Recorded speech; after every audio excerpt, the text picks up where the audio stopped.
आलू भजा एमती जदि आपण मैंने आलू भजा भाजबे ना गोटे कंसा पखाड़ ता सहित खाईजे। आपण मैंने तो जानते आलू भजा समस्त फेवरेट। तो चलते ता रेसिपी आज मुझे सहित शेयर करुँची। आपण मानक समस्त मो चैनल को बहुत बहुत स्वागत।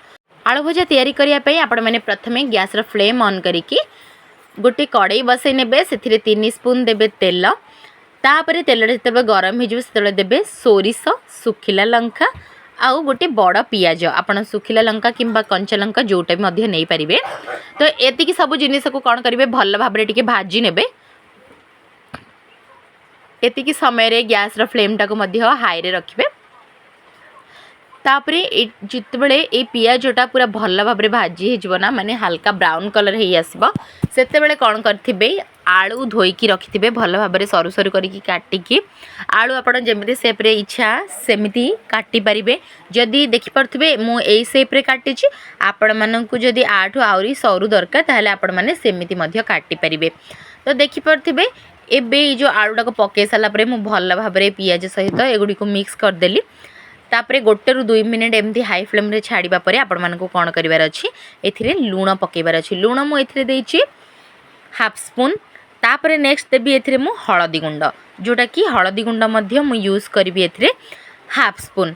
आलू एठी मु आधा केजी पाखापाखी नेछि। तो आपण माने मध्य क्वांटिटी आपण मानक अनुसार नेबे जेतिकी क्वांटिटी नेबे सेतिकी लूण हळदी कम बेसी करि परिबे।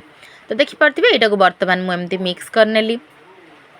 एमती पूरा सबुतक आलू को आपण मानक कोन करिवार अछि मिक्स कर देबार अछि।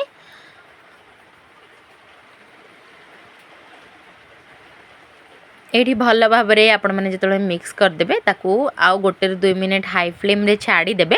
तापरे कोन करिवे एमिति गुटे कवर ता ऊपर घोड़े नेबे। तापरे एठी किछ समय परे कवरटा काढिला परे आपण माने देखिबे जे आलू भजा पूरा कंप्लीट हो गेलानी। आपण माने मझिरे फ्लेम टाकू लो कर देबे आलू गुड़ाक सीझीवाई। आलू भजा हाँपाई बहुत समय दरकार नहीं आपको बहुत जल्दी हो जाए है आलू गुड़िक बहुत भलरे सीझी जाए। तो आपण मैंने कौन करेंगे मझिरे अल्प टिके लो फ्लेम कलापर ये देखिपे आलू भजाटा पूरा कंप्लीट रेडी हो गलानी।